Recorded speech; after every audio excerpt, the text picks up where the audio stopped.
Assalamualaikum warahmatullahi wabarakatuh.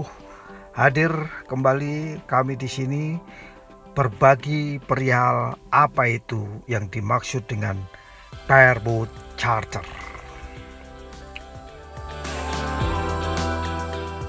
Namun sebelum melanjutkan apa itu bareboat charter, mohon kiranya bisa klik subscribe agar kita bisa mendapatkan informasi-informasi dari saya tentang charter-charter yang lain.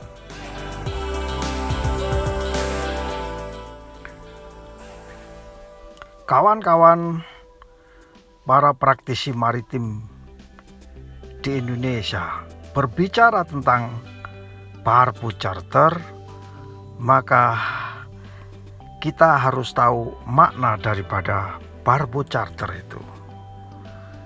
Sebagai bahasa lapangan, bareboat charter itu adalah sewa kapal di mana tidak pakai kru kapal, tidak ada nahkoda, tidak ada ABK. Jadi ada istilah yang paling umum dipakai, yaitu lepas kunci.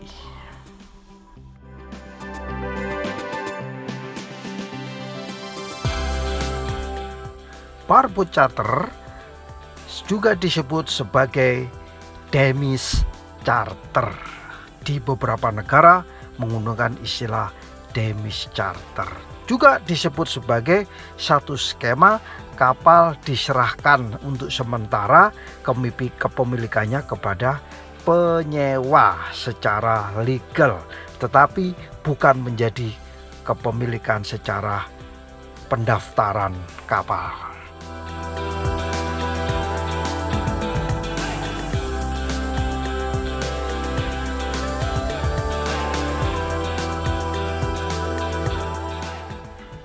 Jadi bareboat charter ini dalam hal mengoperasikan kapal membutuhkan kru, membutuhkan nahkoda, membutuhkan ABK yang lain, maka tanggung jawab ini sudah diserahkan kepada penyewa.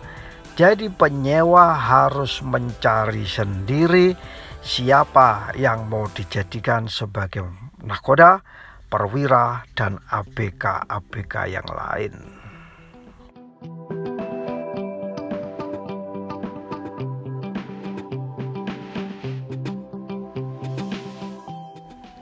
Perlu diperhatikan kepada para pemilik kapal bahwa bila mana kita memutuskan untuk berbisnis dengan skema bareboat charter, maka kapal kita harus dalam kondisi yang layak laut, yang seaworthiness.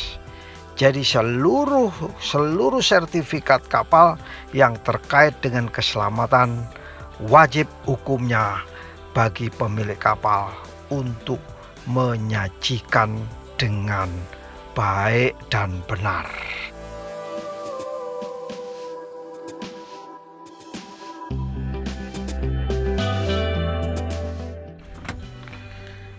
Lalu berapa sebenarnya biaya sewa? Berapa sebenarnya harga sewa dengan skema bareboat charter ini?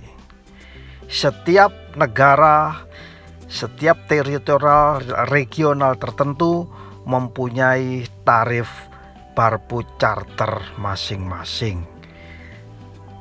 Charter fee tersebut didasarkan kepada DWT, yaitu deadweight ton. Makanya hati-hati dalam menyebutkan atau menyajikan data DWT, jangan sampai ada data yang salah, karena ini menjadi dasar daripada legalitas bareboat charter. Berapa harga charter per tonasenya?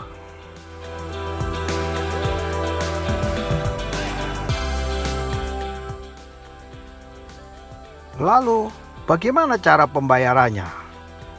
Cara pembayaran untuk bareboat charter bisa dibuat skema, yaitu selalu dibayar di depan.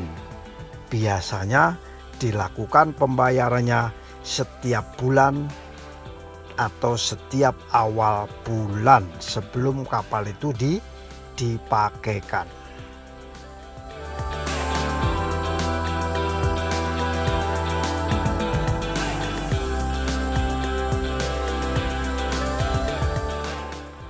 Di dalam pelaksanaan barboat charter atau dalam mengoperasikan kapal-kapal yang disewakan dengan barboat charter, tentunya ada biaya-biaya.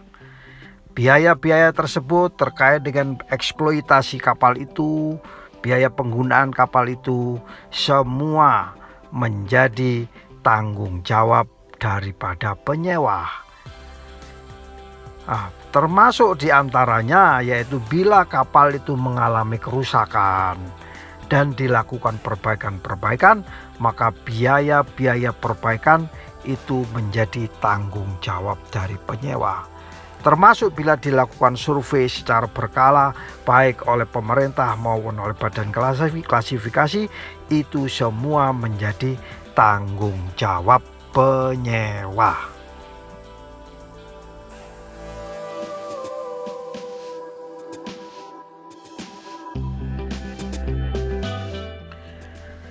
Bila mana kapal sudah dioperasikan dan bisnis sewa menyewa ini sudah jatuh tempo pada masa berakhirnya atau kontrak barboat charter sudah berakhir, maka kewajiban terakhir dari penyewa kapal yaitu membawa kembali kapalnya pada pemilik kapal.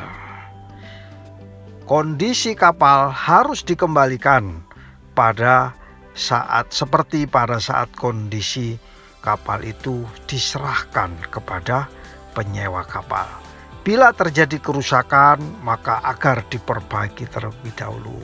Namun kalau ada kerusakan dan keausan yang wajar, maka hal ini bisa lazim dan dimaklumi. Tentunya disepakati bersama antara penyewa dan pemilik kapal.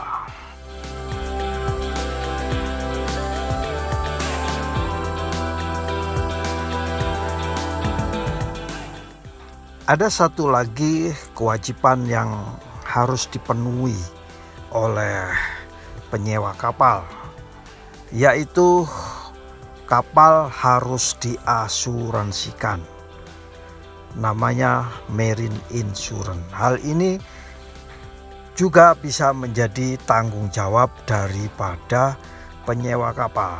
Namun pada saat melakukan negosiasi, menandatangani kontrak, mohon dijelaskan duduk persoalan daripada siapa yang membayar biaya asuransi kapal. Bisa saja di dalam kontrak tersebut biaya asuransi kapal dibebankan kepada pemilik kapal. Ini semua tergantung kesepakatan bersama.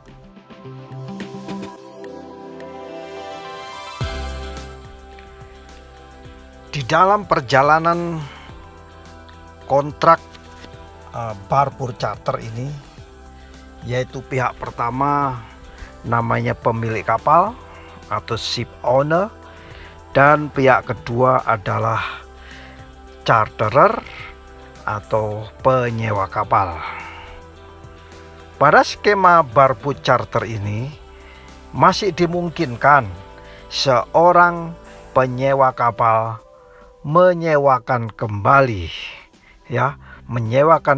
kepada pihak ketiga. Pihak ketiga ini disebut dengan disponent owner. Disponent owner ini hanya bertanggung jawab kepada pencharter, pencharter. Dia tidak bertanggung jawab kepada pemilik kapal. Pemilik kapal hanya tahunya adalah pencharter. So ini skema ini harus diketahui oleh semua pihak.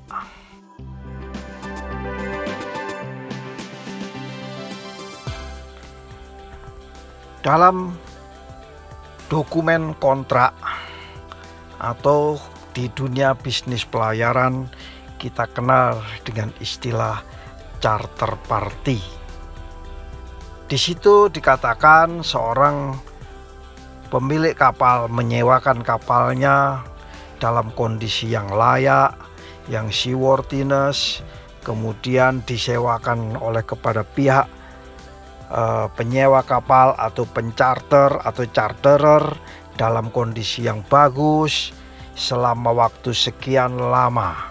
Di dalam waktu sekian periode tersebut, penyewa bisa menyewakan kepada pihak ketiga atau disebut dengan disponent owner, dan angkutan yang akan dibawa sudah ditetapkan di dalam klausul-klausul charter party, termasuk barang-barang apa yang akan dimuat, untuk rute mana dan lain sebagainya sudah ditetapkan di situ.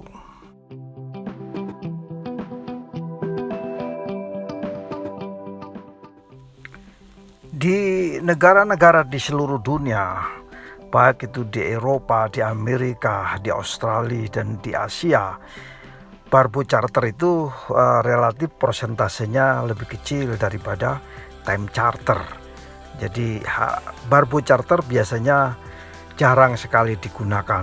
Kalau di negara-negara Eropa, di Greece atau di Amerika dan Australia, barboat charter banyak dipakai untuk kapal-kapal untuk leisure atau kapal-kapal kesenangan, kapal-kapal yacht dan lain sebagainya.